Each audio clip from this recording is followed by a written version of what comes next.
নমস্কার, সবাইকে স্বাগত জানাই এবং শুভ সন্ধ্যা জানিয়ে শুরু করছি আমাদের এখনকার অনুষ্ঠান ডক্টর প্লাস।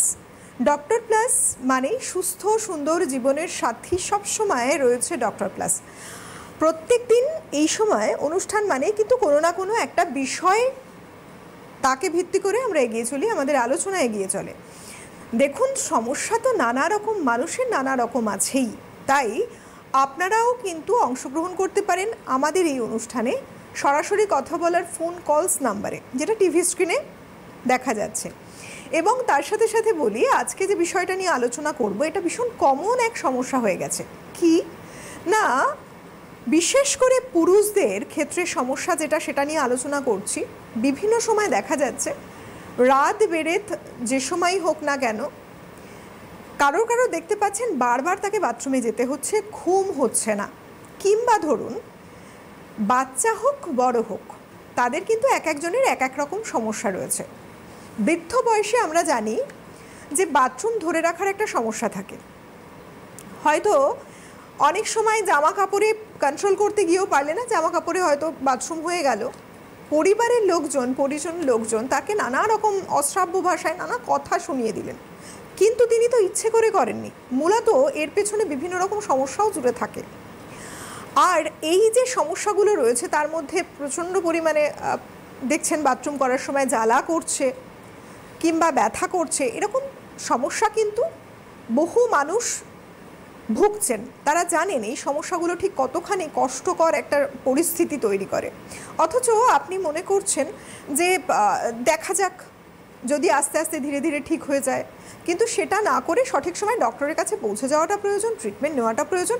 এবং এই ধরনের যা কিছু সমস্যা, সেই সমস্যার ক্ষেত্রে বরং বলি আধুনিক চিকিৎসা পদ্ধতিতে এই যে আল্ট্রাসোনোগ্রাফি এবং সিটি স্ক্যানের ব্যবহার, এটা কতখানি গুরুত্বপূর্ণ, আজকে সেটা নিয়েই আলোচনা করব আজকে। এবং আমার সঙ্গে এই আলোচনায় যিনি থাকছেন, আমার সঙ্গে রয়েছেন এই মুহূর্তে স্টুডিও থেকে সরাসরি রিনাউন্ড চিকিৎসক doctor Raktim Mukherjee, MBBS MD/RD PGI Chandigarh.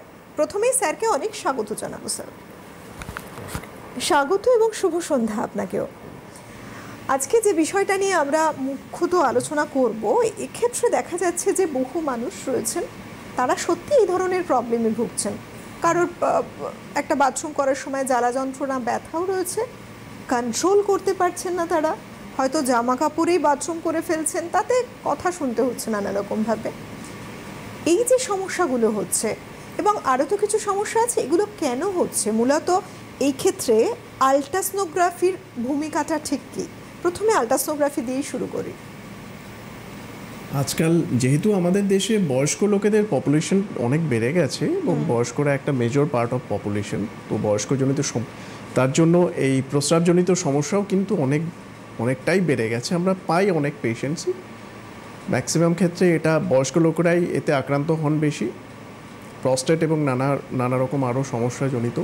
তাদের ক্ষেত্রে অসুবিধাগুলো মেইন কি হয়, প্রস্রাব ধরে রাখার সমস্যা, বেশ বারবার তাকে টয়লেট বা ইউরিনালে ছুটতে হয়, একবার হয়ে যাওয়ার পরও তার মনে হয় এটা ক্লিয়ার হলো না, আরেকবার যেতে হবে, ঘন ঘন রাত্রেবেলা প্রস্রাবটি বেশি হওয়া, নকচুরি আমরা যাকে বলি।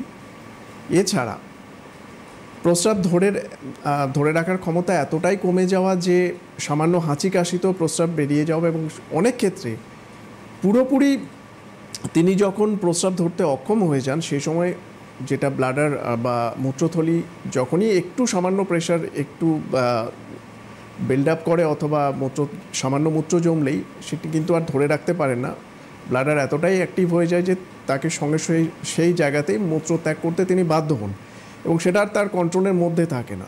তো এগুলো আমাদের দেশে এখন ভীষণ কমন সমস্যা, যার জন্য মানুষ বা তারা যে বয়স্ক মানুষরা যারা প্রথমে একজন ইউরোলজিস্ট বা এই মূত্র বিশেষজ্ঞ তার পরামর্শ নেন, তিনি প্রথমেই যেটি করেন কিছু ব্লাড টেস্ট অথবা ইউরিন টেস্টের পাশাপাশি একটি বেসিক আলট্রাসোনোগ্রাফি, সেটি কিন্তু সবার আগে করতে বলেন এবং সেটি করা দরকার।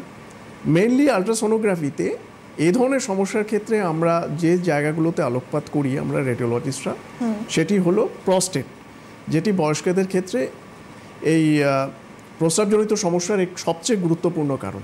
প্রস্টেটের বৃদ্ধি বা প্রস্টেট কতটা বেড়েছে তার ভলিউম বা ওজন কতটা হয়েছে সেটা কিন্তু আমাদের দেখতে হয়। এবং বয়স বাড়ার সঙ্গে সঙ্গেই এই প্রস্টেট গ্রন্থিটি বা প্রস্টেট গ্ল্যান্ডটি এটি বাড়ে, বয়সের নিয়মেই বাড়ে, কিছু হরমোনাল ইনফ্লুয়েন্সে। কিন্তু বাড়লেই, যেহেতু প্রস্টেটটি আমাদের মূত্রথলি আর মূত্রনালীর সংযোগস্থলে মানে ইউরেথ্রা আর ব্লাডারের জাংশনে, যেটাকে আমরা ব্লাডার নেক বলি, ব্লাডার নেকটি হলো মানুষের মূত্র ধরে রাখার ক্ষমতার একটি প্রধান, বলতে পারেন যে ওই জায়গাটি হচ্ছে সবচেয়ে গুরুত্বপূর্ণ জায়গা। ব্লাডার নেক আমরা যাকে বলি, সেই ব্লাডার নেকেই আমাদের এই প্রস্টেট যে গ্রন্থিটি সেটি কিন্তু অবস্থিত। তো প্রস্টেটের জনিত সমস্যার ক্ষেত্রে ব্লাডার নেকেই জেনারেলি প্রবলেমগুলো বেশি হয়। এবং ব্লাডার নেক সমস্যা মানেই ব্লাডারের ওখানে, ব্লাডার নেকে বা এই মূত্রনালীর সংযোগস্থলে কিছু স্ফিংটারও থাকে, যেগুলো নার্ভ বা স্নায়ুতন্ত্রের দ্বারা ওগুলো কন্ট্রোলড হয়।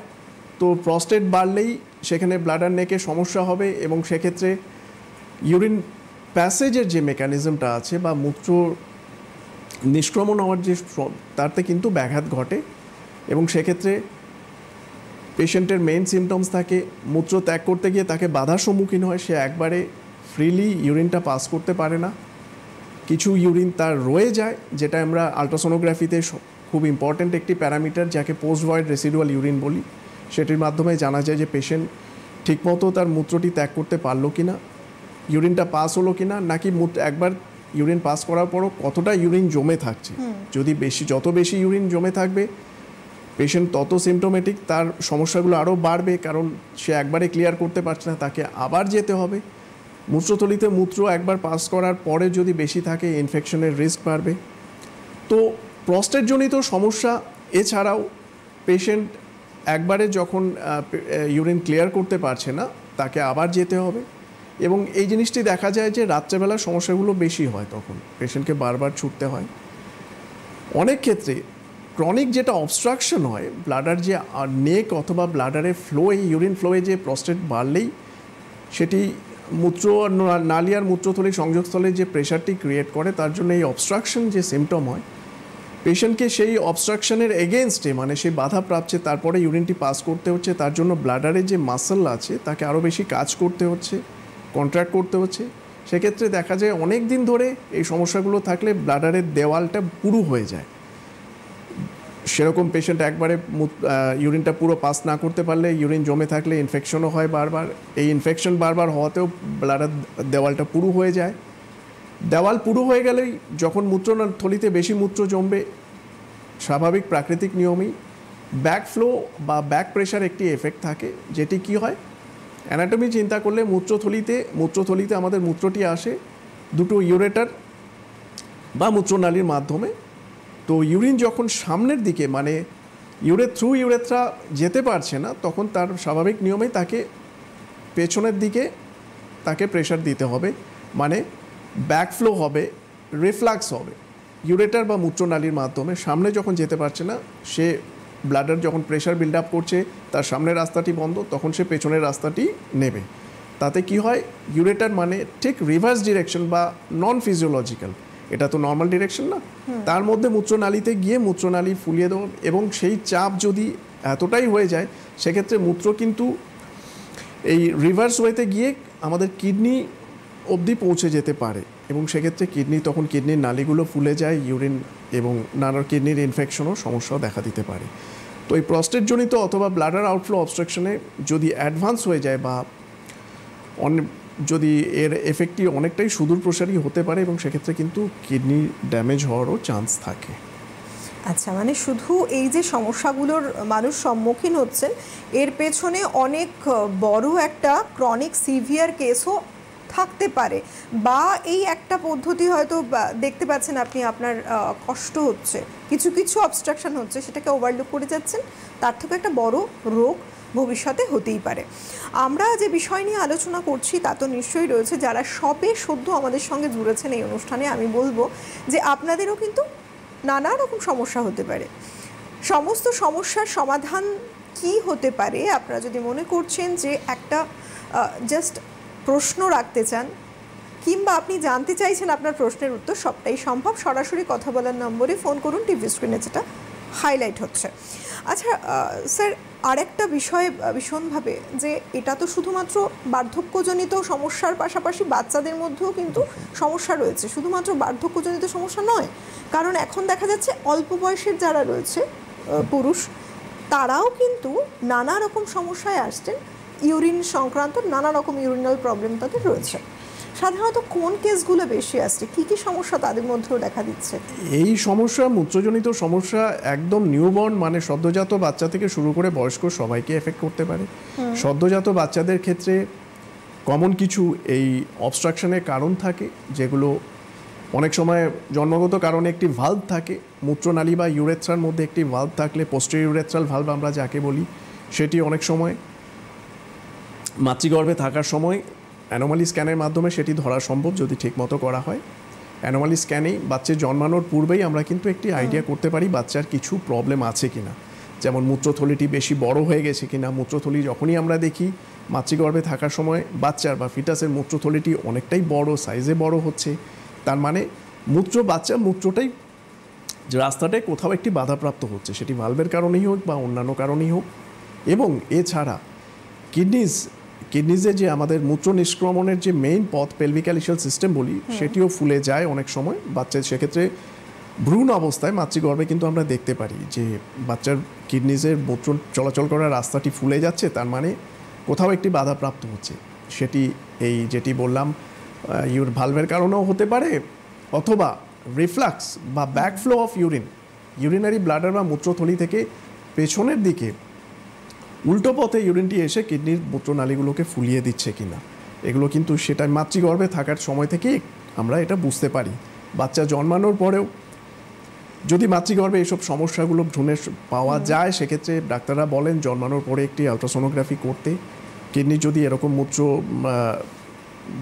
ইউরিনের প্যাসেজ যদি ফুলে থাকে বা হাইড্রোনেফ্রোসিস, হাইড্রোইউরেটরও বা ইউরেটরও যদি ফুলে থাকে, জন্মানোর সঙ্গে সঙ্গে একটি আলট্রাসোনোগ্রাফি করে আমাদের দেখতে হয় কী অবস্থা আছে, বাচ্চা কিডনিটি কতটা ক্ষতিগ্রস্ত হয়েছে।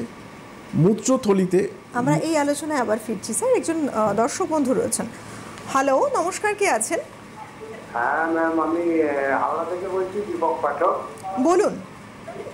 হ্যাঁ, ওই আমার জামাতে মানে কোনো এতে মানে খুব প্রচন্ড ব্যথা হচ্ছে।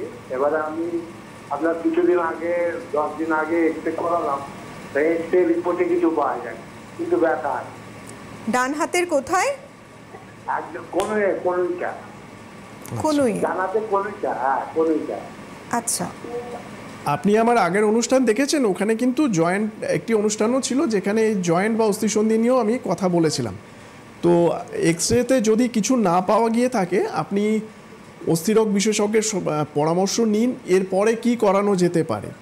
তো উনি সেটি ভালো ডিসাইড করতে পারবেন যে এক্সরে যখন নর্মাল, তখন এরপরে কি সোনোগ্রাফি অথবা সিটি স্ক্যান বা এমআরআই করানোর দরকার আছে।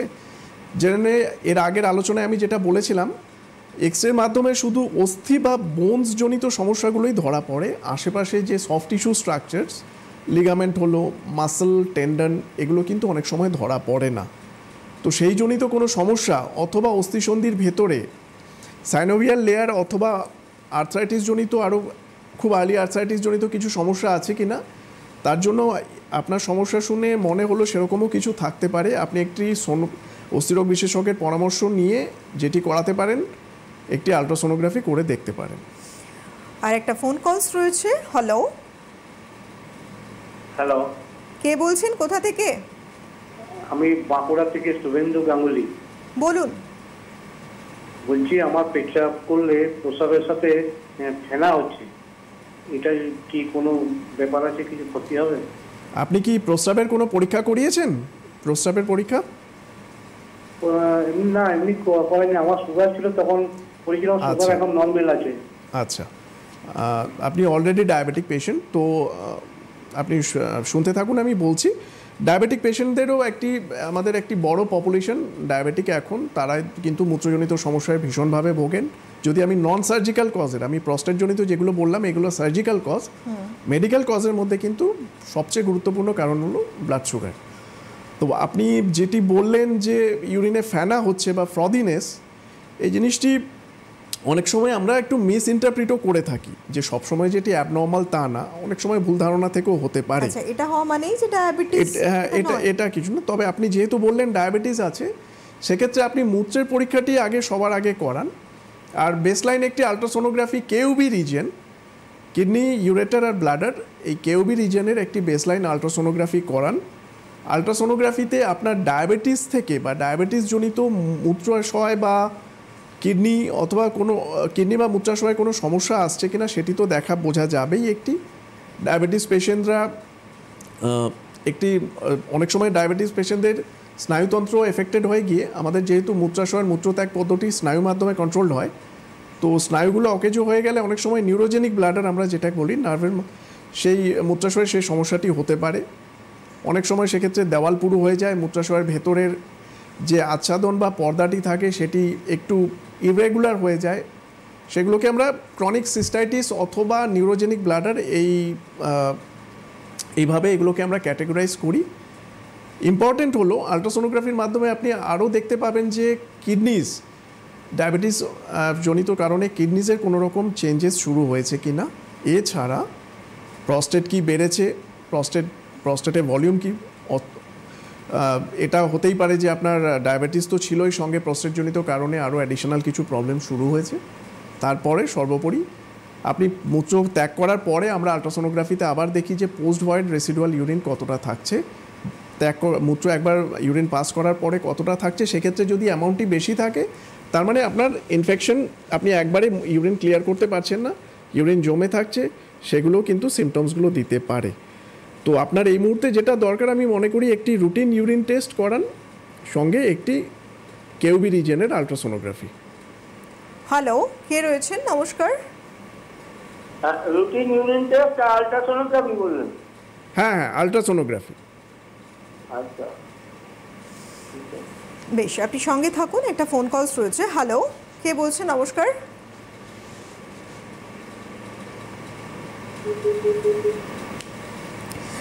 আমরা বিষয়ে ফিরব, কোনো কারণে লাইনটা ডিসকানেক্ট হয়ে গেছে। অনেকে রয়েছেন যারা ওপারে রয়েছেন, আমাদের এই অনুষ্ঠান দেখছেন, মনে করছেন যোগাযোগ করতে পারছেন না। তাদের জন্য বলি যে দেখুন, যে সমস্যাগুলো নিয়ে আমরা আলোচনা করছি সেই কোনো সমস্যাই কিন্তু ফেলে রাখার মতো নয়। কারণ অনেক সমস্যা ফেলে রাখতে রাখতে একটা সময় গিয়ে এমন পরিস্থিতি তৈরি হয়, ডক্টরের কাছে গেলেন কিন্তু বিশেষ কোনো উপায় রইল না আপনার সেরে ওঠার, কিংবা একটা ছোট্ট সমস্যা হচ্ছিল সেটাকে দীর্ঘদিন ফেলে রাখার ফলে একটা বড় রকমের রোগ তৈরি হয়ে গেল, এবং সেই রোগটা সারাতে গিয়ে আরও লম্বা সময় আপনার চলে গেল, প্রচুর অর্থ ব্যয় হলো, যেটা আমাদের একেবারে কাম্য নয়। সুতরাং সমস্যা হচ্ছে মানেই কিন্তু সমাধানের পথ খুঁজতে ডক্টরের কাছে পৌঁছে যাওয়া উচিত। বিভিন্ন রকম পরীক্ষা কী করতে হবে তারাই ঠিক করবেন, সেটাকে মেনে চলা উচিত। এটা সুস্থ থাকার উপায়। এবং যারা ওপারে আরও ভাবছেন আমাদের এই অনুষ্ঠান দেখে ডক্টরের কাছে কনসালটেশন নিতে চান, আমাদের সঙ্গে এই মুহূর্তে রয়েছেন ডক্টর রক্তিম মুখার্জি। যদি মনে করছেন কনসালটেশন নেবেন, অবশ্যই হেল্পলাইন নাম্বার দেখুন, একটা ইয়েলো স্ট্রিপের মধ্যে যাচ্ছে, সেই নাম্বারে ফোন করুন, ফোন করে জেনে নিন যে কোথায় কবে চেম্বার করছেন ডক্টর। সেই হিসেবে অবশ্যই ডক্টরের কাছে দেখাতেই পারেন, কনসালটেশন নেওয়ার জন্য আসতে পারেন। কারণ এটা আমাদের সবার আগে প্রয়োজন, আমরা প্রত্যেকে সুস্থ থাকব, আর সুস্থ থাকতে গেলে আমরা সঠিক সময় ডক্টরের কাছে যাব। অনেক রকম সমস্যা রয়েছে, ইউরিনাল প্রবলেম যেগুলো বলছি আমরা, বিশেষ করে আজকে মেলদের নিয়ে কথা হচ্ছে। আলট্রাসোনোগ্রাফি করিয়ে বেসিক্যালি যে সমস্যাগুলো দেখা যায়, প্রস্টেট একটা অনেক বড় সমস্যা, যেমনটা বললেন, তার মধ্যে একটা প্রস্টেটের সমস্যা অনেক বড়। সাধারণত এমন কি সমস্যা এখানেও রয়েছে, যেমন আলট্রাসোনোগ্রাফিতে ধরা পড়লো না ইনকেস, সেটা পরবর্তীকালে দেখা যাচ্ছে যে সিটি স্ক্যান করানো হলো, সিটি স্ক্যানে সেখানে ধরা পড়েছে। এক্ষেত্রেও কি এরকম কিছু রয়েছে, যেটা আগের দিনই আমরা আলোচনা করছি? নিশ্চয়ই আছে। এর আগেও আমি আমার আলোচনায় বলেছিলাম, পাথরজনিত বা স্টোনজনিত সমস্যাগুলো সিটি স্ক্যানে সবচেয়ে ভালো ধরা পড়ে। আলট্রাসোনোগ্রাফিতেও ধরা পড়ে না এমনটা না, ধরা পড়ে অনেক ক্ষেত্রে। সফট স্টোন আমরা যেগুলো বলি, কিছু পোর্শন আলট্রাসোনোগ্রাফিতে অনেক সময় গ্যাসের জন্য ঢাকা পড়ে থাকে, মূত্রনালীর একটি বড় পার্ট, সেক্ষেত্রে অনেক সময় ওখানে ছোট ছোট স্টোন থাকলেও ধরা নাও পড়তে পারে। কিডনির মধ্যেও অনেক স্টোন, ছোট স্টোন পার্টিকুলারলি, তারা কিডনির ফ্যাটের মধ্যে যখন একটু লুকিয়ে থাকে সেক্ষেত্রে ধরা অনেক সময় মুশকিল হতে পারে। কিন্তু পেশেন্টের সিমটমস অনেক সময় দেখে ডাক্তাররা এটা সন্দিহান হন, ইউরোলজিস্ট বা যারা ট্রিটমেন্ট করছেন, স্টোনের যদি স্ট্রং ডাউট থাকে অথবা মূত্রের সঙ্গে রক্ত বেরোচ্ছে, হিমাচুরিয়া হচ্ছে, সেক্ষেত্রে কিন্তু স্টোন রুল আউট করতেই হবে। আলট্রাসোনোগ্রাফিতে যদি ধরা না পড়ে কিন্তু আমার পারসিস্টেন্ট হিমাচুরিয়া বা মূত্রতে রক্তক্ষরণ হচ্ছে, মূত্র পরীক্ষাতে দেখা যাচ্ছে আরবিসি বা ব্লাড সেল পাওয়া যাচ্ছে, সেক্ষেত্রে কিন্তু একটি কেউ আলট্রাসোনোগ্রাফিতেও না ধরা পড়লে একটি সিটি স্ক্যান করে নেওয়াই বাঞ্ছনীয়। সেক্ষেত্রে অনেক সময় দেখা গেছে এরকম আলট্রাসোনোগ্রাফিতে ধরা পড়েনি কিন্তু সিটি স্ক্যানে কিন্তু পাথরের সন্ধান পাওয়া গেছে। হ্যালো, নমস্কার, কে রয়েছেন? হ্যাঁ বলছি, আমি আমার মায়ের ব্যাপারে জানতে চাইছি। কোথা থেকে কে বলছেন আপনি? আমি গোপীবল্লভপুর থেকে বলছিলাম। বলুন।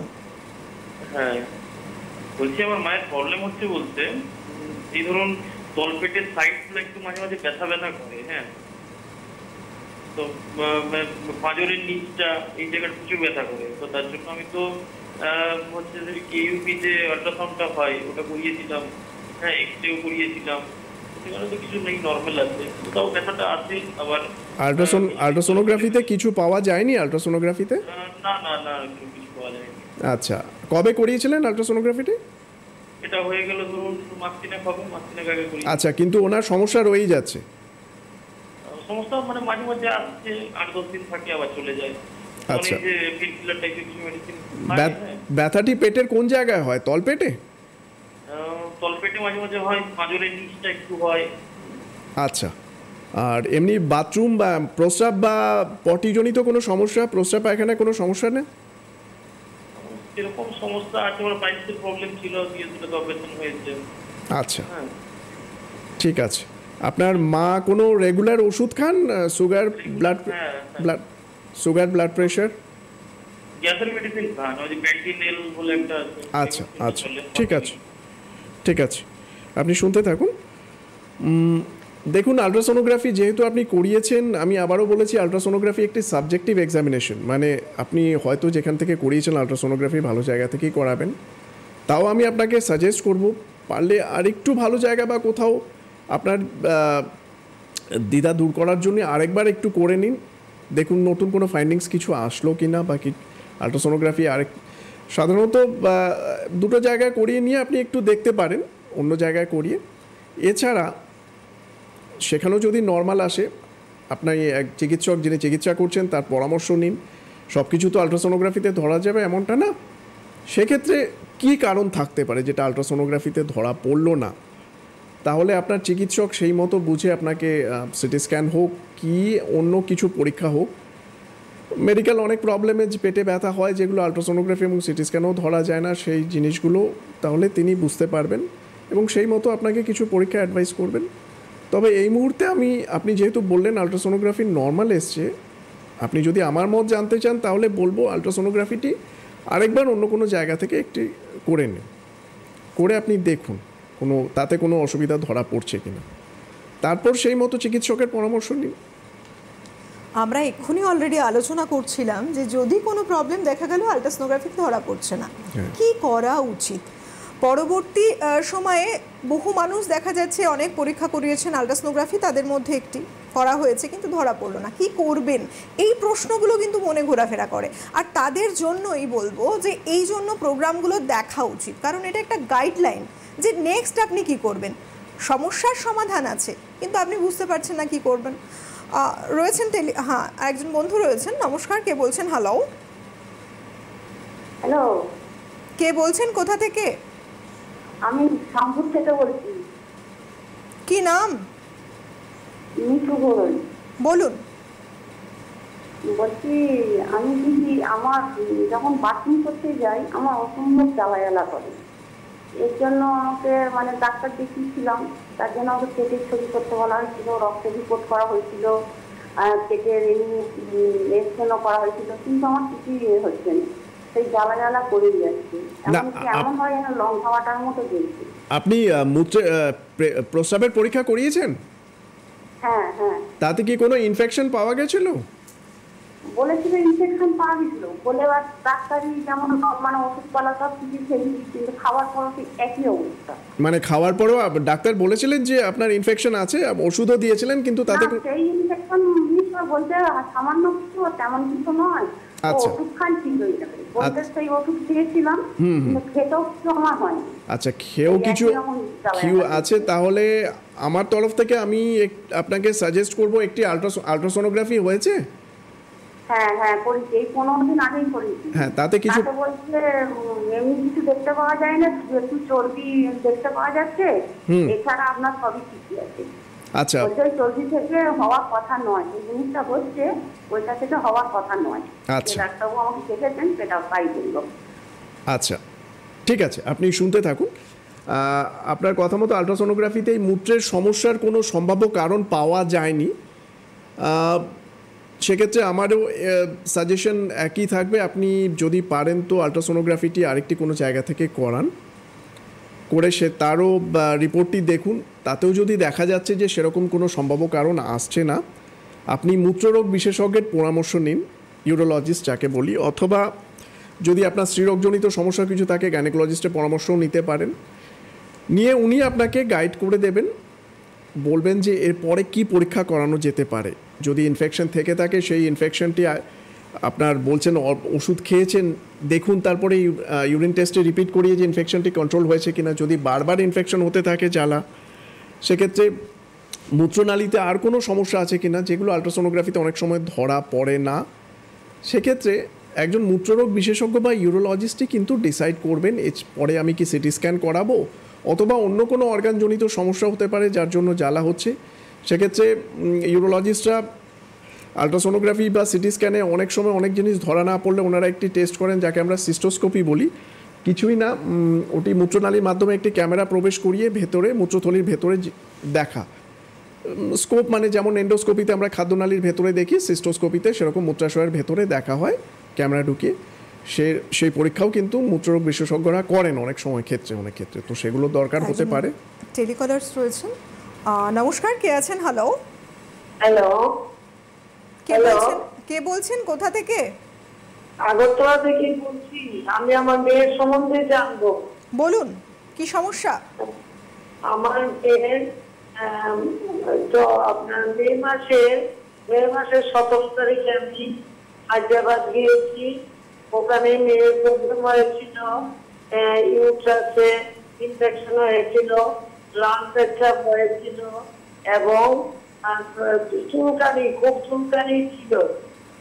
হ্যাঁ, এবং আগরতলাতে বলেছে ওর ভিতরে টিউমার আছে, কিন্তু হায়দ্রাবাদে আল্ট্রাসোনোগ্রাফি করার পর ডাক্তার ম্যাডাম বললেন যে না, টিউমার নেই, এবং উনি যে তার ইয়েটা হয়েছে, প্রবলেমটা হয়েছে, সেটার জন্য ওষুধ দিয়েছেন, ভালো হয়েছে। কিন্তু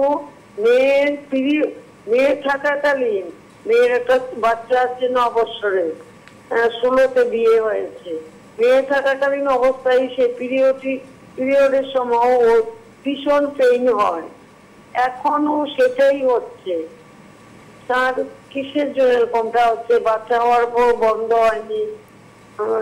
ডাক্তারবাবু বললেন যে সিস্ট নেই, সোনোগ্রাফিতে আসেনি। আপনি একটা কথা বলছি, আজকের মতো সময়টা হাতে একেবারে নেই। টিভি স্ক্রিনে দেখুন হেল্পলাইন নাম্বার যাচ্ছে, সেই নাম্বারে আপনি যোগাযোগ করুন। ডক্টর কবে কোথায় চেম্বার করছেন অবশ্যই পুরো গাইডলাইনটা আপনাকে দেওয়া হবে। আজকের মতো যেহেতু হাতে সময়টা নেই, সত্যিই দুঃখিত, আমাদের অনুষ্ঠান শেষ করতে হবে। ভালো থাকতে গেলে অবশ্যই সঠিক জায়গা খুঁজে নিতে হবে, সঠিক ফিজিশিয়ানকে খুঁজে নিতে হবে। যোগাযোগ করুন এবং যেরকম ব্যবস্থা বলবে সেরকম চিকিৎসা ব্যবস্থা নিন, নিশ্চয়ই আপনার মেয়েও ভালো হয়ে উঠবে। অনেক ধন্যবাদ জানাবো স্যার আপনাকে, ধন্যবাদ জানাবো আপনাদের সবাইকে। নমস্কার।